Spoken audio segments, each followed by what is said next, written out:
Hello, everyone. Welcome to the Tonic Accord podcast. Today, Alex and I are going to be talking about the US Postal Service. As of recently, there have been claims by the Democrats that Trump and the Postmaster General are trying to sabotage the Postal Service to eliminate mail-in voting and sway the election. That's the claim.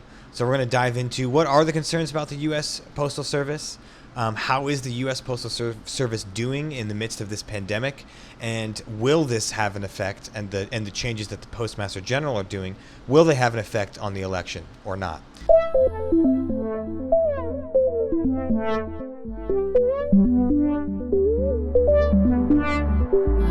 All right, so let's dive into it. I'm Drew Nepley. I'm joined by my friend and co-host Alex Kapitko. We both have political science degrees.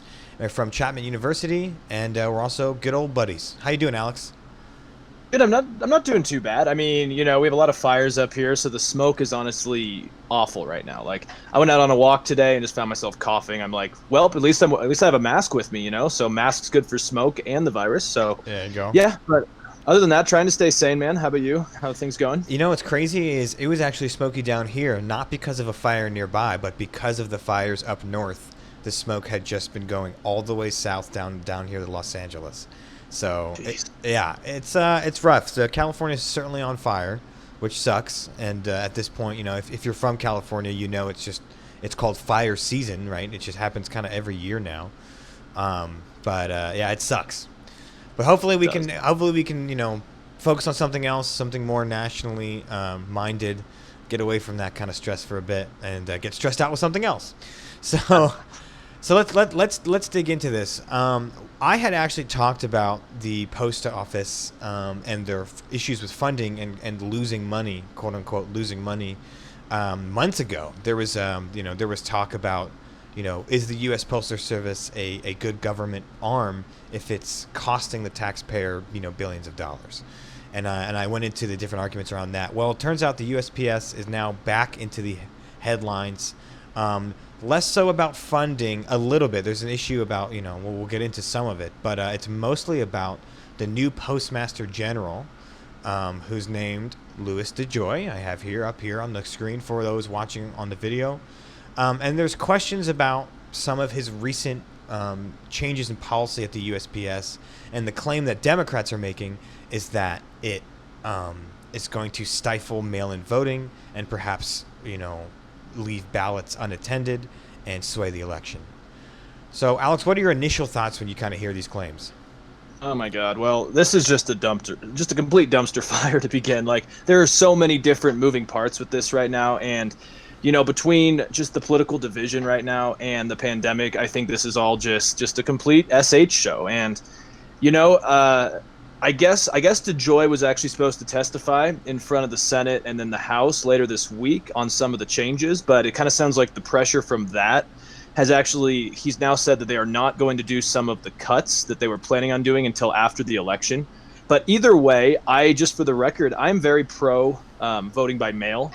I think we can obviously get into it later, but I think a lot of the rumors about there being over the top fraud and other things like that are just not actually correct.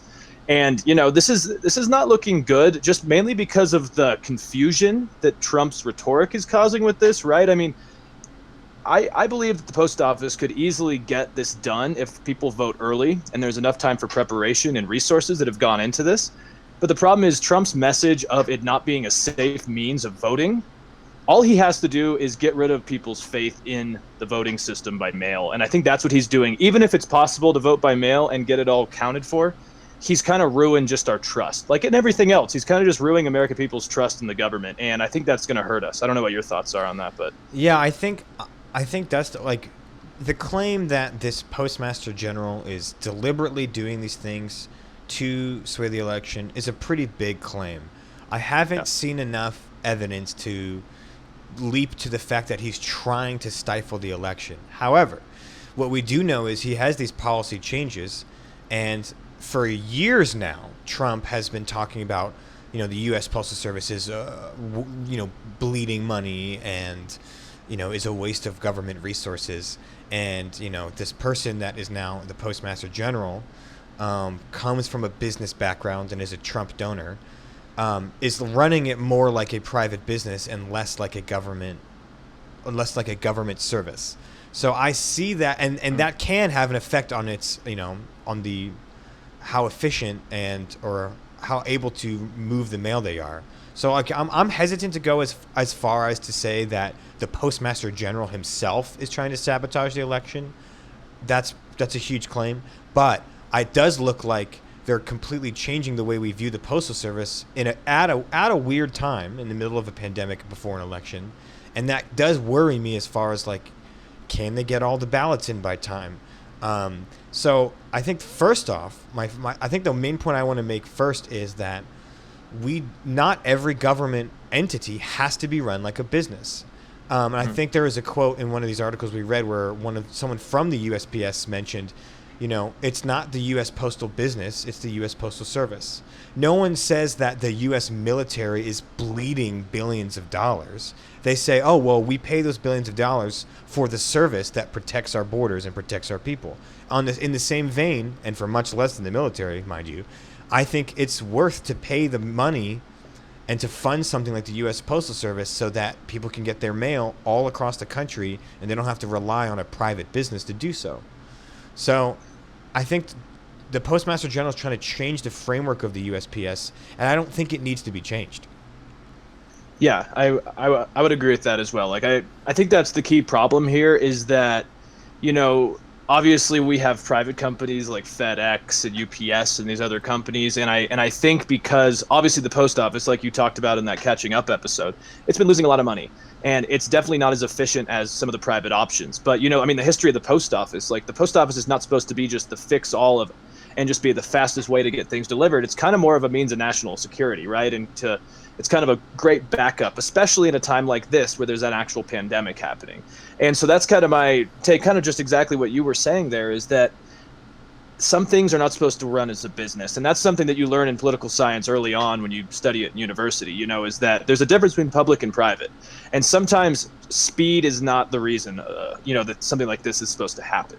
And honestly, I don't really understand Trump's argument because right now, most states allow absentee ballots, right? And so Trump, I think just this week, voted in Florida with an absentee ballot. And so, at least from what I'm understanding, is that Republicans are kind of mixing absentee ballots with complete universal mail-in ballots. And they're kind of putting them into one term where they seem to think that both are fraudulent. And I mean, it's just really tough for me because if we already have the ability for a lot of states, you can just request an absentee ballot and it comes. I don't understand why we can't expand that to everyone. Now, my one issue, which I do think is serious, is that right now a lot of states are not prepared for an influx of mail like this. And that's the difference here, is that I don't think in principle voting by mail would be flawed, but I do think the fact that states, like some states at least, have not been preparing for this influx could be the problem. And like then also the Atlantic, which I think you and I were talking about, they have a great piece talking about how basically right now, even during a time of an election, right? Like I think about maybe a third of Americans, hopefully more this time, vote. And so if only a third of Americans are voting, that's about 100 million ballots going out. And so that's still way less than, say, for example, Christmas or the week before Christmas. Right. And I think it says here, it says here that they process about 3 billion pieces in the week before Christmas. And this election would not even be close. So they have the ability to do it. And I think it's more just questioning the efficacy of it. And I agree with you. I don't think Joy is trying to sabotage the post office, but I kind of do think Trump is trying to sabotage it for clearly political means. Well, he's certainly muddying the waters and the rhetoric around it. I mean, he's saying things like, if they get massive mail-in ballots, we may never know the legitimacy of the election. China and Russia are going to grab some of those ballots. I mean, those are crazy claims. When people talk about Russia influencing the election, they're not talking about Russians putting dots into ballots. They're talking about, what we've talked about on other podcasts, which is, using social media to cause discord, using fake Twitter accounts to, move the goalposts of political conversation a certain way to de-unify the country, right? And using information like WikiLeaks drops and stuff like that to sway an election. But what we're not talking about is no one's claiming that Russia and the Russians and Chinese are hacking into our ballots and are sending in millions of fake mail-in ballots. That's not backed up by evidence. That's not supported by voting experts. It's not supported. It's even been shot down, some of these conspiracy theories, by other Republicans like Mitt Romney and others. And so, but when Trump says, if the Democrats get their way with mail-in ballots, we'll never know who really won. That's super dangerous rhetoric, because you're prepping a public to not have faith in their own democratic system. We have to maintain our faith in our democratic system so that we can have peaceful transfers of power between different parties and different administrations. So what DeJoy might be doing is just, hey, I'm just changing the Postal Service to run more like a business. I may disagree with that, but it's not necessarily nefarious. But what Trump is doing is certainly nefarious, and he's certainly trying to add this rhetoric that is, delegitimizing our democratic process.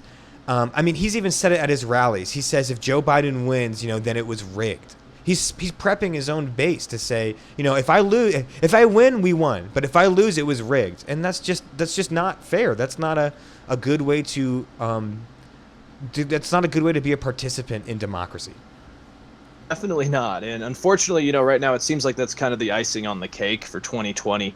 Like, by the time we get into November, man, I can't even imagine just how chaotic this message is going to be and how divided Americans are going to be on this. And I think it's priming both sides by the end of this to really have a lack of faith and hope in the system, like you said. And I do want to talk about kind of some of the specifics of what was going to happen before DeJoy pushed some of these to after the election.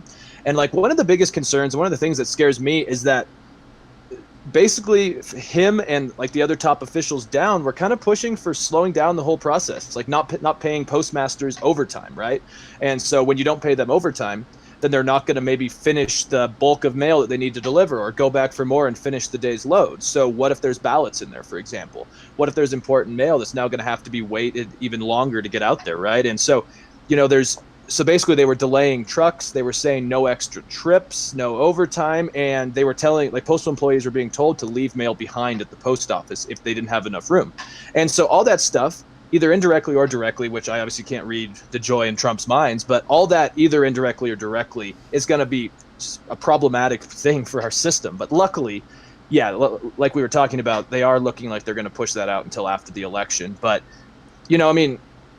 it's just really strange to me. And I don't understand the argument that they've been making that it's going to help Democrats either, because I read a really good Stanford Institute for Economic Policy research survey, that found between 96 and 2018 that there was a neutral partisan effect from this. So both parties were kind of seeing a neutral, net win and loss with mail-in voting.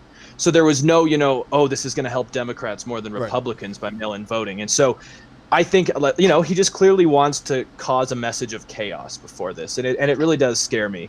And I just think we do need to, face the elephant in the room that this election the results of the election, it's going to take a long time to actually find out who won. Yeah. And during that time, I don't know what's going to happen. There were jokes about how, Clinton, when they were leaving, took all the W's off the keyboard, George W. Bush, which, that's kind of funny, a little shady, but funny stuff, right? But I could see in the days before January, I could see Trump trying to bring the whole White House down with him. I could just see, even if he does accept defeat, which that's a whole other thing we could talk about, I could still see him doing a lot of problems for the country in that period. And I think Americans on both sides are going to need to get prepared for that there's going to be a lot of uncertainty and potentially a lot of problems. Yeah, my biggest fear is he just doesn't accept a defeat. That, Joe Biden gets 278 electoral college votes and he needed 270, so it's close. And then Trump just says it was rigged. I mean, his supporters, 40% of the country, or the 40% of the voting populace are his supporters. I'm worried that they're just going to believe that. They're just going to say, yeah, it was rigged. And then now you have a problem where you're at a standstill where you should have a transfer of power that's peaceful, but one guy's just saying no.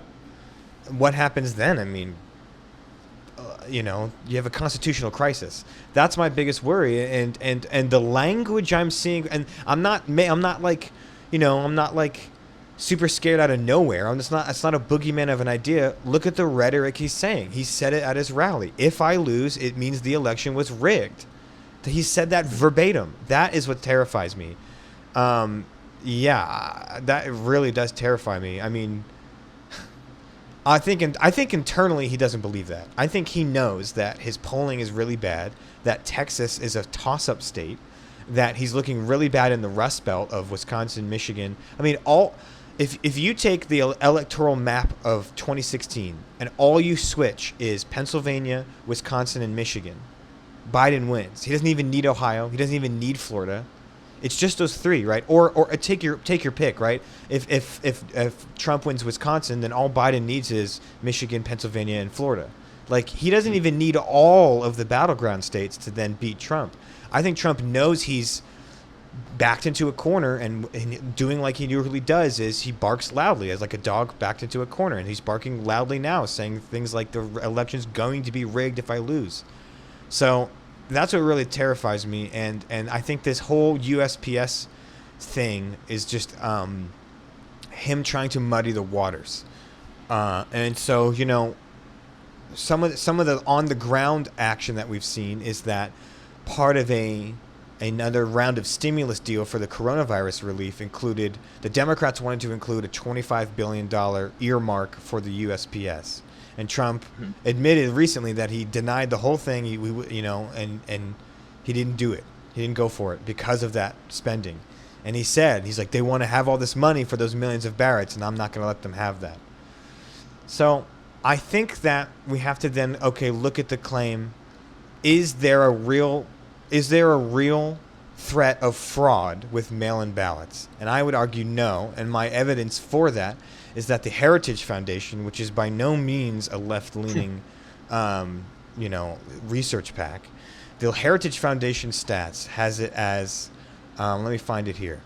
The Heritage Foundation has a database on the last 20 years of mail-in voting. They have said that just over 250 million mail-in ballots have been cast in elections in the last 2 decades. In that time, there have been just 1,200 counts of voter fraud, of which led to 1,100 criminal convictions. So that rate of fraud is 0.0000048%. Now, you don't have to be a statistician to realize that that's an absolutely negligible number. It's almost irrelevant. And so that is why you're seeing voting experts and political science experts saying there is really no threat of major fraud from mail-in ballots. There's not evidence to back this up. And even right-leaning foundations have this in their databases can back this up as well. So I don't buy that claim, and so then therefore it leads me to believe that Trump is just muddying the waters for his base. I mean, I think it's obvious, just because before this election, anecdotally and just, what we see is that, I pretty much everyone I talk to, Republican and Democrat, feels better voting for mail, and a lot of people do vote for mail, and especially older conservatives, and so I completely agree with you. Like, the only example of fraud I remember was, I think, just in 2019 in the midterms, when there was that North Carolina congressional election that was thrown out, after some political operative for the Republicans, he collected absentee ballots. And that was like one case in a very small amount, like you're talking about. And I just don't like when I talk to even my conservative friends or see it on conservative shows where, it's, there's a lot of fraud. And I mean, Attorney General William Barr has said, there's a lot of fraud. It's like, there's not really. Like, there's going to be fraud in everything if you look at it. But like you just said, I mean, the numbers are quite low. And it also sounds like people get prosecuted for it. Exactly. So I don't get it, man. And, it's just, I think you're right. I think you're right, is that he really does just want to muddle the waters, cause confusion. And that's the next part I kind of want to mention as well, is that there's a really interesting, I first saw this guy on Bill Maher, and then I read a Vox article yesterday that was talking about this, and there's an organization called Transition Integrity Project, or TIP, and it brought together a group of 100 bipartisan experts to stimulate basically a political war game. And so these are smart people on both sides. There's no partisanship trying to be created here. And basically they came up with 4 scenarios. One was a big Biden victory. One was a narrow Biden win. One was an indefinite result, kind of like in 2000 with Gore versus Bush, and then a narrow Trump victory. And basically they found where there would be some form of violence and chaos unless Biden won huge. And right now we're seeing in polls, I mean, last week I think Trump was still ahead at about 9. I mean, not Trump, sorry, Biden, definitely not Trump. But now, I mean, within the margin of error, which is usually around 3, they're closer than is comfortable right now. And that's what I'm worried about, is that the closer it gets before the election, and maybe it won't be, but right now it's getting closer. I mean, you know, back in June and early July, Trump was doing horribly, but those numbers are kind of offsetting again.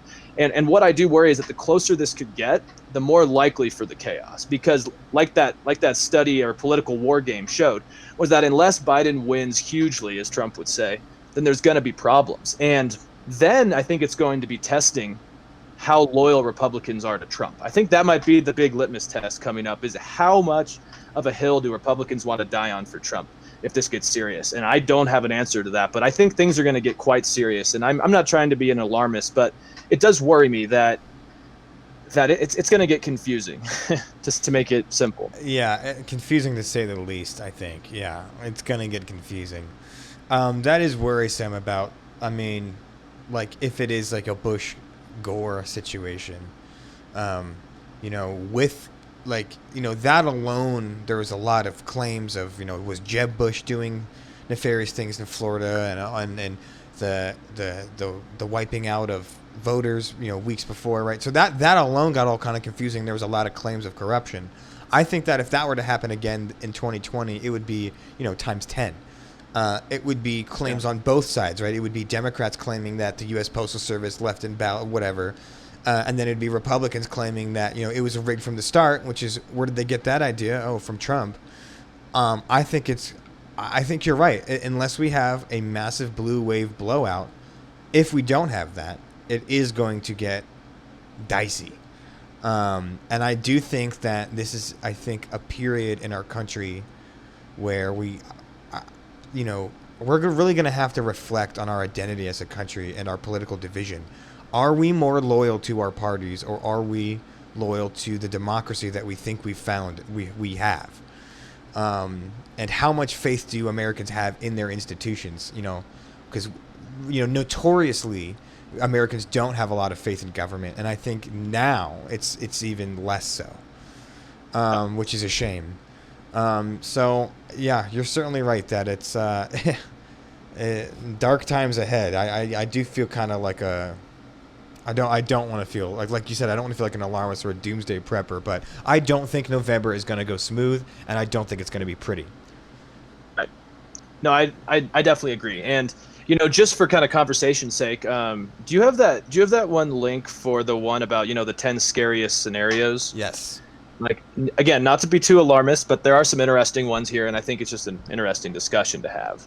So yeah, let's kind of just look at some of these. This is a Slate article that just kind of talks about some of the scariest potential. I'm not saying the potential ones, but some of the scariest. Like 10 here, electoral apportionment switcheroo, which I am not super educated on this, but what it seems like is that, say, a state like Texas, like you were talking about earlier, where, say, let me see here, if enough Democrats turn out to vote in Texas urban centers, that could turn the state blue, right?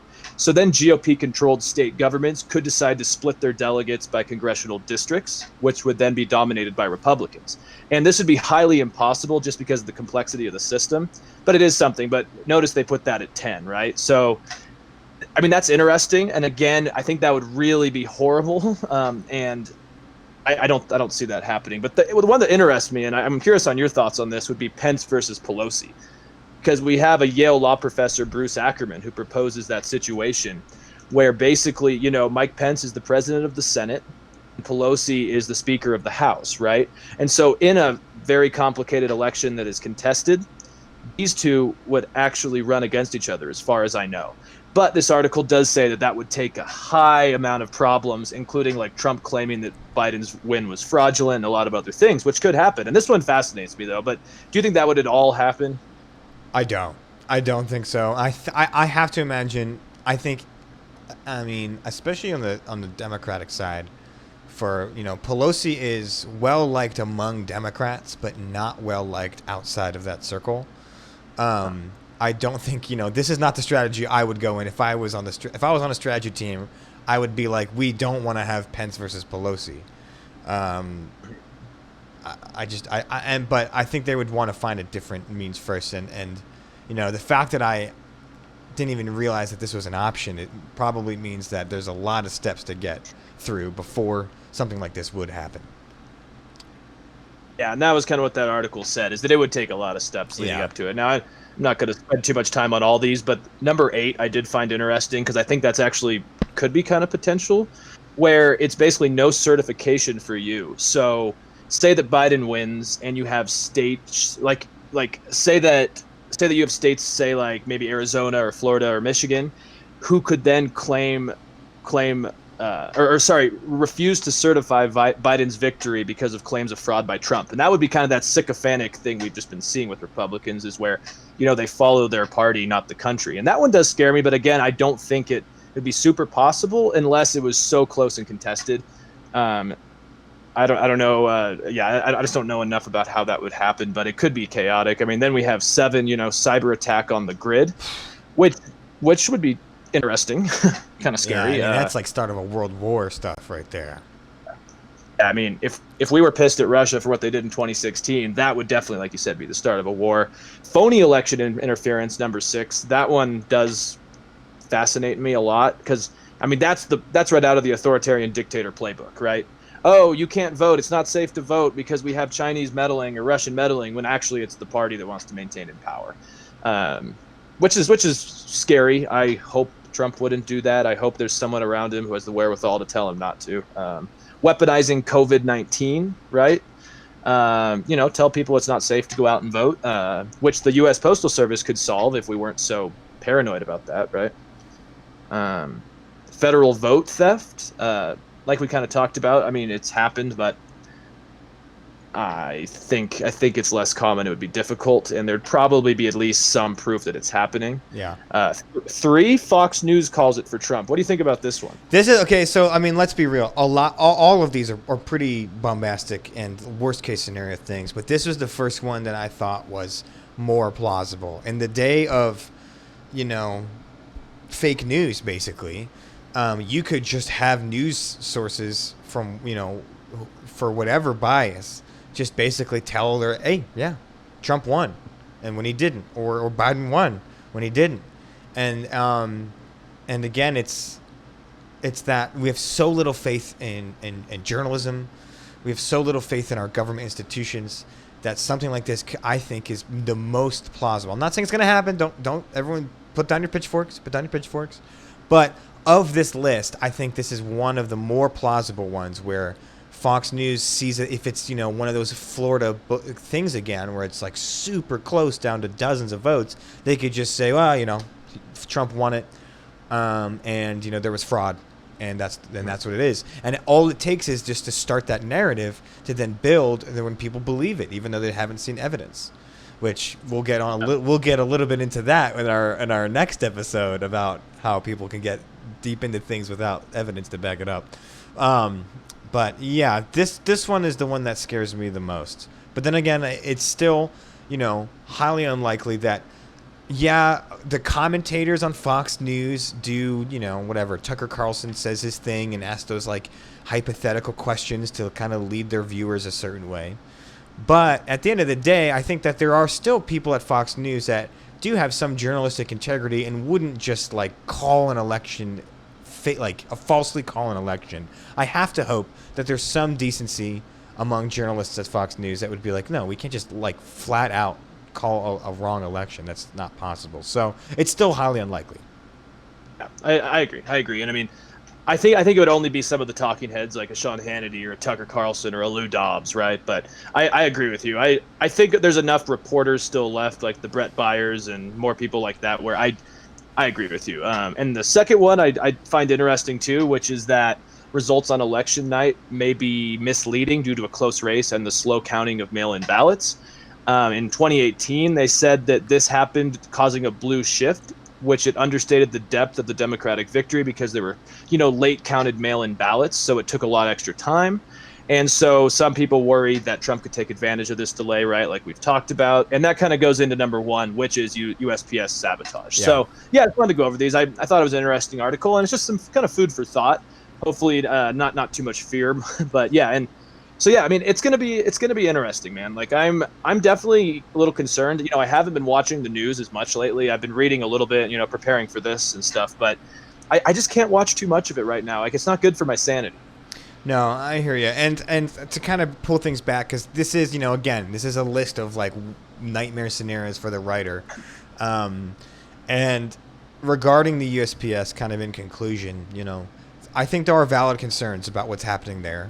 And it is a weird time. But, I don't think I haven't seen enough evidence to go full on corruption from the Postmaster General. However, I do think what Trump's saying about the USPS is really irresponsible and detrimental to our democracy. But I do think that based on what the USPS itself has said, like you mentioned how, look, an election is kind of a cakewalk compared to what we see, the 3 weeks before Christmas. I do think that if you are out there thinking, should I still vote by mail? You should do so. And the USPS will be able to handle it. I just would say that, don't do it 2 days before the election. Do it 2 weeks before the election. Make sure that there's enough time so that, with these changes at the USPS, they still have the ability to handle all these things, which they should. So, I kind of get that middle ground. I do think that the USPS will still be capable of handling this election. I think the Postmaster General is just trying to shift things to be more businesslike and I am glad that he halted his changes until after the election. I think that was a good move. Really, I'm just disappointed in the president and his rhetoric about the Postal Service. Yeah, and I mean, I think it was probably back in March or April or maybe even May when Trump said, he couldn't see Republicans ever winning another election again if everyone voted by mail, That's right? ridiculous. And I mean, the man says the most obvious things, right out in the daylight, right out in front of the cameras. And I agree with you. I think DeJoy is a businessman, like a lot of the swamp that Trump was going to drain. And he's just trying to run it like a business. So I definitely agree with you there. And like you said, just vote early and just be prepared for a slow ticking election. And, I do have faith that I think a majority of Americans understand that. It's just that small group that only listens to Trump. Absolutely. Well, that's going to conclude this episode. If you're watching live, we're going to continue right into the next episode we're going to record. If you're not watching live, then, this will be broken up with the second episode coming out a few days later. So stay tuned for that. Let us know if you're planning on voting by mail, why or why not, and what are your opinions on the U.S. Postal Service. We'd love to hear it all. So thank you again for listening, and stay tuned because we're going to be talking about next the conspiratorial phenomenon called QAnon.